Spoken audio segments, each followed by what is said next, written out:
CM Siddaramaiah Suttur ಜಾತ್ರೆಗೆ ಹೋಗಿ ವಾಪಸ್ ಆಗ್ತಾ ಇದ್ದಾಗ ಟ್ರಾಫಿಕ್ ಜಾಮ್ನಲ್ಲಿ ಸಿಲುಕಿಕೊಂಡಿದ್ರು.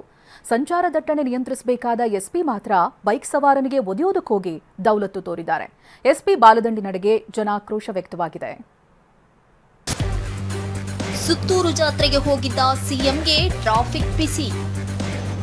ವಾಹನ ಕ್ಲಿಯರ್ ವೇಳೆ ಎಸ್ಪಿ ಬಾಲದಂಡಿ ದರ್ಪ. ಮೈಸೂರು ಜಿಲ್ಲೆ ನಂಜನಗೂಡು ತಾಲೂಕಿನ ಸುತ್ತೂರು ಜಾತ್ರೆಯಲ್ಲಿ ಸಿಎಂ ಸಿದ್ದರಾಮಯ್ಯ ಭಾಗಿಯಾಗಿದ್ರು. ತರಾತುರಿಯಲ್ಲಿ ಕಾರ್ಯಕ್ರಮ ಮುಗಿಸಿ ಮೈಸೂರಿನ ಕಡೆಗೆ ಹೊರಟಿದ್ರು. ಆತ್ಮೀಯ ಸ್ನೇಹಿತ ನರಸೇಗೌಡರ ಅಂತಿಮ ದರ್ಶನಕ್ಕೆ ತೆರಳುತ್ತಿದ್ರು. ಸುತ್ತೂರಿನಿಂದ ತೆರಳುತ್ತಿದ್ದ ಸಿದ್ದರಾಮಯ್ಯಗೆ ಟ್ರಾಫಿಕ್ ಜಾಮ್ ಬಿಸಿ ತಟ್ಟಿತ್ತು. ಬರೋಬ್ಬರಿ 3 ಕಿಲೋಮೀಟರ್ ವಾಹನಗಳು ಸಾಲುಗಟ್ಟಿ ನಿಂತಿದ್ವು. ಸಿದ್ದರಾಮಯ್ಯ ಕಾರು, ಬೆಂಗಾವಲು ವಾಹನಗಳು ಸಂಚಾರ ದಟ್ಟಣೆಯಲ್ಲಿ ಸಿಲುಕಿ ಒದ್ದಾಡಿದ ದೃಶ್ಯಗಳು ಕಂಡುಬಂತು.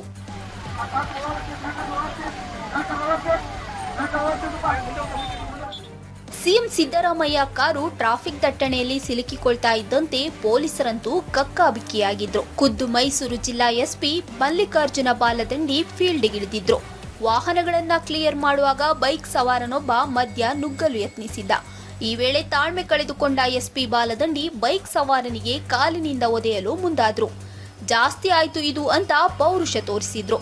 ಎಸ್ಪಿ ಬಾಲದಂಡಿ ವರ್ತನೆಗೆ ಸಾರ್ವಜನಿಕರು ಆಕ್ರೋಶ ಹೊರಹಾಕಿದ್ದಾರೆ.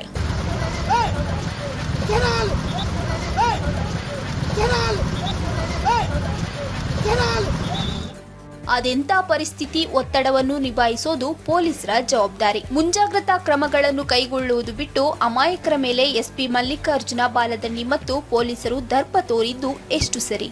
ಗುಬ್ಬಿ ಮೇಲೆ ಬ್ರಹ್ಮಾಸ್ತ್ರ ಪ್ರಯೋಗಿಸಲು ಮುಂದಾಗಿರೋ ಕಾಕಿ ವಿರುದ್ಧ ಜನ ಕೆಂಡವಾಗಿದ್ದಾರೆ. ರಾಮ್, ಟಿವಿ9 ಮೈಸೂರು.